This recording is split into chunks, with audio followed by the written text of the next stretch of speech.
new internet historian, my favorite YouTuber.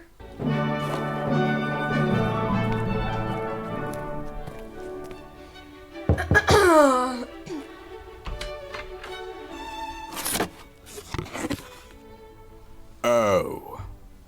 Hello, Mr. It's Historian. you. Oh, it's me. You've completed the crash course on theatre and wine, have you? Feeling smug, Yes. are we? Deserving of love, perhaps? Wait, we're wearing Worthy the of eye same contact. outfit. That's cute. But there's Same still a lot outfit. more work to be done. Almost. Look here. These shoes are made from real Italian leather. This bag is made from the leather of real Italians. Oh. Not impressed? How about Not this really, fur no. coat? It's made from the wolf of Wall Street. An Xbox shit. with the original PT demo still installed. No way, PT. A signed first The edition loop copy game. of Moby Dick with its little-known sequel, Moby Balls. And last but not least, the squid from Squid Game. Don't you get it? Oddities. Weird stuff. I mean, the first section's on Perfume. Listen, I'm going to level with you. I kind of got distracted, and we went off topic. I don't even know what this is about anymore. Here's my Netflix stand-up special. It should explain everything. Okay. Oh, shit. That's going to be a hard act to follow. That Kramer guy has some very good one-liners. Hey, you're that one. But girl I've got from some TikTok. jokes lined up. Hello. Question. Why is perfume so expensive? Because I you don't have to know. pay perfume. Why do they call it cologne? Have you ever smelt one of those? It ain't great. Hello? Mic must not be working. Deodorant? say it again. In this market, I'd want a deodor buy. Is this thing on? Okay, let me tell you the story of perfume. See, to be fancy, That was the people worst wanted one. to stink good, but people naturally stink bad. It's science. So in the Stink beginning, bad. people went to the garden to find the best smelling things that they could. Here's a photo of the oldest perfume bottles Yay, ever another found. month, Emerald, And you what's inside? amazingest. Just garden stuff that smells nice. But we did not just stop at that, because the story of perfume is the story of progress. By the time Cleopatra came around, perfume science had really advanced. You see, Cleopatra loved perfume. In fact, it was said that she had a whole perfume factory. The olfactory, I believe they called it. But this factory wasn't just making flowers. They were using emulsifiers, adding resins, creating tinctures. Cleopatra's very own Chanel No. 1 contained cardamom, cinnamon, olive oil, and myrrh. So we've gone from garden to pantry. And she loved spritzing the stuff everywhere, supposedly even spraying it all over the sails of her ship. That way people could smell her from miles off as she sailed the Nile. Ew. By the early Middle Ages, we had figured out the formula for perfume. Effectively, there are three main components: water, alcohol, and the most important Yay, bit, alcohol. the aromatic oils. And by the way, perfume and cologne are actually the same thing, but in different ratios of these ingredients. By the same Hold on. are actually the same thing, but in different Men are typically more physical and sweat more than women. Basically, men stink more. ratios of these ingredients. By the 1600s, they were trying all sorts of different things. Some things went well. Dude, pine. Pine. Merp. What about orange? I call it new car smell. But once global trade opened up, our tastes became more exotic. Out of the pantry and into the petting zoo. For you see, it turns out petting zoo? that animals have been hoarding all of the most bestest perfume smells. Yes. In the olden days, a bunch of manly men would brave very rough seas in order to pull aboard sperm whales. Now, they would cut open the digestive tract and pluck out a secretion of bile called ambergris, or in English, grey amber. Sometimes they would harvest the rest of the whale, but eventually ambergris became so valuable that it was simply more $27 economical a to gram. dump the carcass back in the ocean and collect the next batch. Like when you kill a racehorse for its prize-winning jizz and then just leave it there on the tracks. All right, people are quick fucked science up. lesson, eggheads. Ambergris comes from the gross part of the whale. And when the whale eats something quite sharp, let's say human bones, the ambergris forms around them and protects the lining of the gut. That's the ambergris' role. That way, as the sharp thing continues down the intestines, the whale doesn't get poked. Do But they? if ambergris comes from a whale's digestive tract, what does it smell like? Okay, never mind. Surely not good. When it's dry, it smells kind of woody and earthy, but when it's wet, it smells like ass. But it's not actually the smell that's the useful function. Ambergris is a fixative. Well, so what it does is heighten and bring out the scent of other things. These flowers, they smell all right, but add some ambergris and, that's the one. Now, once they figured this out, they realized, there's a whole bunch of things we can use a fixative for. And they got quite gross with it. They added it to food. Just a touch. In fact, it was said that Ew! King Charles's favorite dish was ambergris on eggs. But they didn't stop there. They added it to rum. They added it to coffee. And then they added stopped it doing to that, right? cigarettes and smoked it. And they used it as an aphrodisiac. Now, some people will say that the whale is a mammal. But that's not strictly true. It is in fact a fish. Just look at the tail. And you may have also heard that there are a lot fewer of them these days, which, although a relief because their absence helps offset the sea level change, climate, whatever, we were worried that we might run out. So we said no more hunting whales for ambergris. But did that stop the perfumers? No. They immediately asked, hey, do you think there are any other animals that smell kind of weird? Yes. Turns out the musk deer has some potential.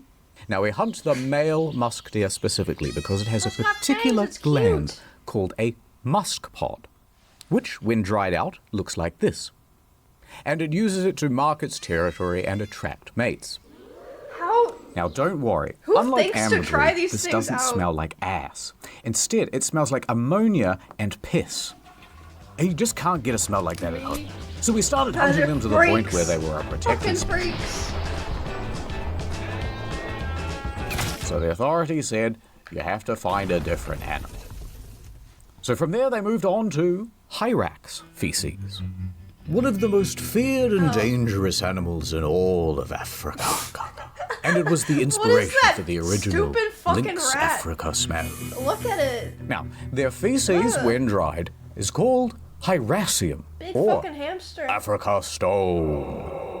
But it's not just these ones, they have other stones in Africa. Come on, guys. Now, the smell is fairly similar to deer musk, but unlike the deer, the hyrax doesn't need to be killed or disturbed for their feces. They're just giving it away. In fact, hyrax even have a communal toilet, which is used for generations, which makes it very easy to collect up all the good stuff. But it's not just the hyrax, I've got other animals. That's Remember how they those make civets from the cologne virus and videos? perfume? Oh shit! Wait, don't wash that thing's That's a anus. cool one. Mom, get the bottle, get the bottle. Turns out it's the anal gland of the civet that's actually the important smelling bit. Who's figuring this out? Yeah, that's what Only I'm use the saying! good parts of the animal. That's what I was It's asking! the bacon part of the pig, you know? Oh, my Anyway, Lord. it's the ass that produces all the delicious musk. It smells like shit. Right, but it must be Yeah. good for something because it goes for $4,000 a kilo. On Etsy. But we ain't done God yet. damn. You know when you've just killed a beaver and you cut open its ripe abdomen? Well, the reason it smells so good is because of a little gland called the castor sac, which makes a yellowy scum-like substance called castoreum. And it is used to waterproof the beaver's fur coat and also mark its territory. It is also very fragrant. And you know what that means. If it smells, it sells. And in this case, castoreum is more kind of leathery, with smoky hints of vanilla. But unfortunately today, you're not allowed to harvest the beaver. They're walking around no. very smugly, just like the other protected animals. But you know what? We don't need them. because we have a synthetic version of castoreum now, and it's just as good. And you know what? Nice. We've got a synthetic for the No whale, killing the deer, and big the rats. civet now. And they're used in lots of mainstream perfumes. Modern day, They're we've got a safe. synthetic version of practically Nice. everything. And even better, the advancement of synthetics has opened up a huge range of smells that were never possible to distill or capture before. And the result is some very silly perfumes. You know that bacon bit of the pig? We got that now. Windex smelling, pretty much anything you can think of, really, someone has created a Funeral fragrance home. of it. Burger King. In some instances, Oh, we're even God. beating nature herself. I'm gonna For be example, sick. you know those roses that you get at the florist? And then people go, these smell beautiful. But actually, those roses are not bred to smell good. They're so specialized for good looks, longevity, and disease resistance that they've practically altogether lost their smell. So often what the florist will do is add an additional scent to the flower Holy shit, post-picking. it's all And typically fake. a It's all a synthetic rose scam. perfume is used because it lasts longer and doesn't dry out the flower. Yep, we're just that good. And what's the future for perfumes? Well, I don't know. But what I do know is it's going to involve some comedy gold. Oh no. Anyway, Here it goes where again. was I? Oh, yeah.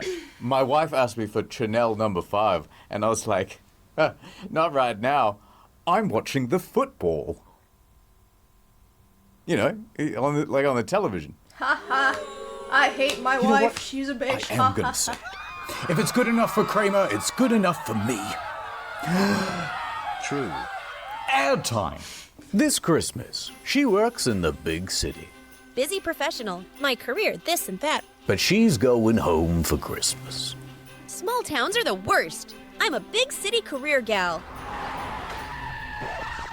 Oh my god, are you okay? I am now. And she's about to learn the meaning of Nordmas. Holy The shit. most VPNist time of year with a 30-day money-back guarantee if you go to In nordvpn.com/internethistorian. Soon I will have installed public Wi-Fi in all of Nordville, and once they use it, their private data will be exposed. Governor Craven's got this town by the baubles, and I can't believe that big city company you work for works with him. Come on, we have to put up the Nordmas lights for the big Nordmas festival. What? Let's go ice skating. What? He's so cute, but I'm a city girl. Girl, you sound like you're in love. I thought I knew what Nordmas meant, but it means nothing without you. It's like the end of March. It's always Nordmas time of year with Nord's huge discount on a 2-year plan. Use the URL, nordvpn.com/internetstory for a 30-day money-back guarantee. It's the best VPN in town. Now I love small town, and I'm in love with Nordman, but I can't leave behind big city Korea. True love and a really good VPN don't come around too much. You gotta take a chance. Boss, I don't care about making partner at the firm anymore. I've found my new home. Big public Wi-Fi is spreading across the city. Not public Nordmas will be Wi-Fi. ruined. Ho, ho, ho. Need a hand? How are we gonna stop him, Nordman? With this Nord-themed brick. I love you, Nordman. And I love you, big city woman. Let's go home and watch the international How Netflix sweet. catalog. What a wonderful It's a thing. Nordmas miracle. Go to nordvpn.com/internethistorian to get a huge deal on a 2-year plan plus 4 bonus Nordmas months. Ads over. Nordmas months. You know, that ad makes me think about the an time amazing I ad. nearly had a wife. Feels like a lifetime ago. Yeah, right, buddy. I was in Japan, living the digital nomad lifestyle. I had a startup selling seashells down by the seashore. But I broke the one rule of being a digital nomad. I got mad. Digitally. And that's when I saw her. It was love at first sight. I remember her laugh. What the fuck? Her touch. Every morning, breakfast and bed. Oh, wow, But the cigarettes truth and was, Monster. I had Yummy, no money. Wow. We couldn't live on love alone, so I left. I sought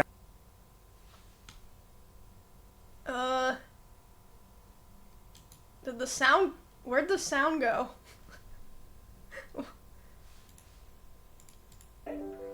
Her touch. Every morning, breakfast in bed. Yeah, maybe it But got the truth muted. was, I had no money. I was We poor. couldn't live on love alone. So I left. I sought I sought out this guy in a suit, and I tried to sell ceiling fans and dog whistles and other shit on Shark Tank, and even hamburgers. And they were like, "It sucks," and I was And sad. I bet you're wondering how there I you go. finally struck it rich. Well, truth is, I'm the guy who invented the Joe Rogan podcast. No way. Once I became a gajillionaire, I went back to that beach to try and find her. But instead, I hit her with my boat. We never found her body. She had a secret. One she took to her grave that I was sworn not to tell. She's not around, so... Dude, Zodiac, thanks she for 2 was months. a mermaid! Whoa. Come on, champ, we're going to Japan! Yo, who's And smart here's enough where it lady for all 5 begins. gifted? In the year 2022. It's a Tuesday, probably. And local folklore researcher Hiroshi Kinoshita is looking up some fantastical animals in the National Yokai Dictionary. Whoa. It's like the bestiary from Witcher, right? And he comes across a photo negative of a mermaid mummy. Oh my god, he says in Japanese. Upon seeing the mermaid, he knows that he must track it down. He must form a team. Researchers, assemble. So he gets together the best damn crew that he can from the University of Science and Arts Holy at the shit. Okayama Oh, they're doing Prefecture. a cute little dance. Wow. They're so... And he wow. plans to What the track fu- down wow. the mermaid They're mummy, so wherever sciencey. it has escaped to. Now, it doesn't take him long to figure out that it's being Oh, it's held cute. at the Inuin Temple in Asakuchi. You know the one. So he struts up to the sacred building. And there at the back of the temple is a fireproof safe. And inside of that is an old wooden box. And inside the old wooden box was the mermaid. No way. We found it! We found a real one! But where did it come from? Well, alongside the mermaid was a note that dated back from 1903, and it said, "A dried human fish, aka ningyo, was caught almost 300 years ago over in the seas of Tosa. It was then dried out and taken to Osaka. And from there, it was passed around to many different people until it arrived at the temple."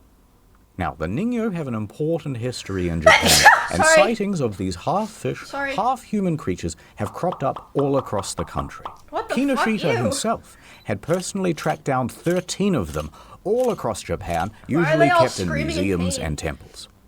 However, what you might not know is that traditionally they have been associated with bad omens. Aye. And everyone knows the infamous tale of Yao Bikuni. Yeah, everyone. I totally know that. But I'll recite it to you just in case. Oh, thank So you. the story is that one day, a poor fisherman catches the biggest fish of his life. It was a strange-looking fish, and its head was almost human-like. But he brought the fish home and invited all of his friends and family to come over for a feast to celebrate his largest catch. You know, he's got his arms stretched out like this. He's like, it was this big. No, it was this big. I swear, it was this big. During dinner, one of the guests sneaks into the kitchen to see just how big it was. This big? I can't believe it. And he discovers that it is actually a ningyo. Oh no, he says in perfect Japanese. Now he quickly warns the other guests, don't eat it. And he warns them just in time. Teishi! They've got their fork like right up to their mouth. Teishi eating that! Teishi, don't do it! They throw all their food away. What a waste. Let's just have some rice and drink the night away. Okay, so they do. And they have a lovely evening. However, one very dishonorable guest decided to sneak a bit of the meat out of the trash and put it in his pocket. He then goes home drunk and falls asleep. He didn't eat it. But when he woke up the next morning, he checks his pockets and... Oh, yay. No! The delicious fish piece is gone. Turns out, in the night, his daughter had been rummaging around in his pockets looking for treasure, and she found the meat from his pocket.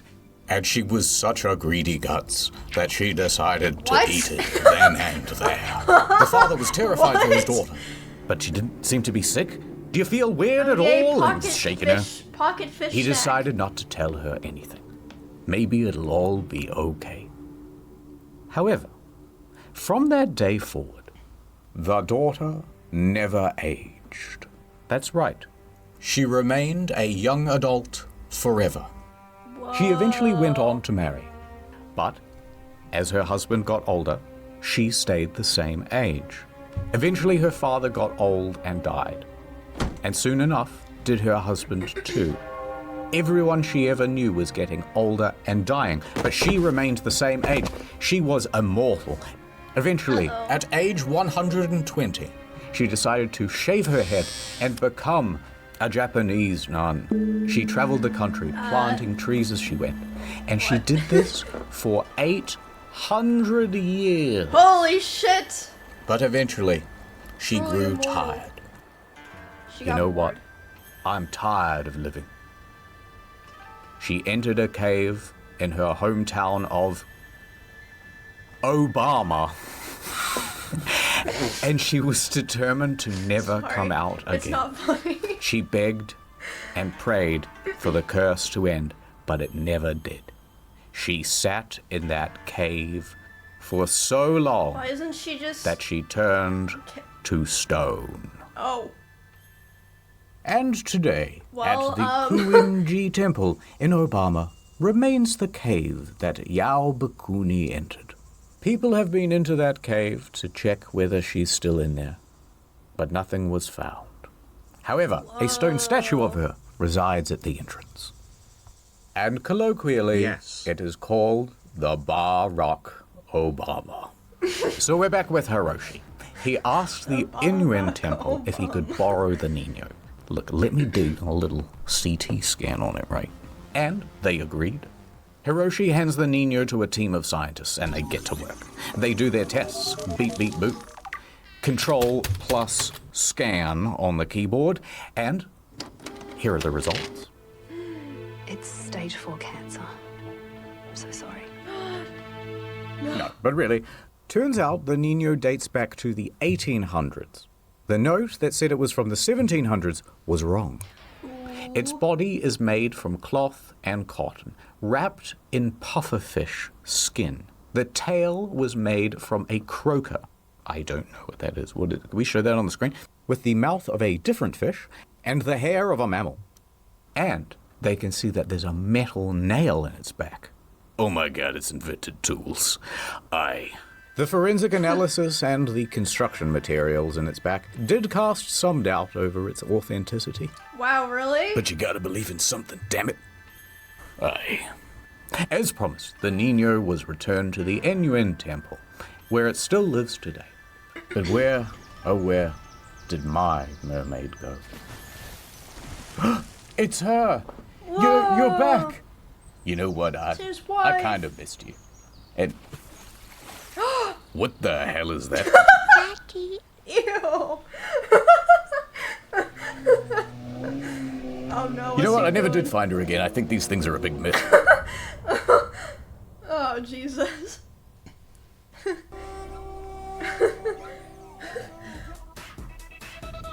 We're here on the ancient streets of Cairo, and there is our destination. In these triangles, the greatest luxury that all the elites crave. Whoa. Oh, God, no, not that. The second most thing that mummies. You can find them in these tombs, and there's only ever like one dude guarding them. But before we take, we must understand. Mummification started over 5,000 years ago, and they were first discovered by the Europeans in Enzo, the thanks for the 15th prime. century. But the legend goes the locals knew about them even earlier than that. It's an elaborate process, but essentially you're drying the person out, turning them into a human salami. POV Right, so fell when the asleep Europeans first, found all fell these mummies, asleep. what do you think they did? Well, put it in a museum, right? Wrong. They used these mothers for everything, and everybody wanted them. What do you mean they used them for everything? Well, Fancy people would take whole mummies and show them off to their friends at fancy dinners. To really show off the owner's wealth, they would sometimes unwrap them too. They were used as paint. They call this mummy brown, by the way. They were used as fertilizer. Oh man, talk about supercharging your soil. They were even consumed. No, not like this. By grinding them up into powder and taking them like a herbal supplement, which they called mumia. But with such high demand for your mum, dude? Like, after a while, they began to run out of stock. whoa. They were ate all becoming the rarer mummies. and rarer to find. They were being gobbled off the face of the earth. So the authorities passed a Yeah, bunch for real, of dude. laws Like, to people are protect like, oh, it's so sad. Everyone's on social media now. Before social media, people were digging up graves and eating mummies because they were so fucking bored. Like, shit, it's fine. Just let people shit post on Twitter. Like, there's worse things they could be doing, clearly. from becoming altogether extinct. These are the last two of their species, God, and they're both male, but they won't mate. No. But the mummy is much like the Tasmanian tiger. Every once in a while, one will just kinda show up and prove that they're not altogether extinct. The year 2013. The location, Diefels in northwest Germany. We are at the Kettler household, owned by grandfather Kettler, who is now dead. But he had a son, Lutz Kettler, and Lutz Kettler also had a son, Alexander Kettler, and they are both there at the house.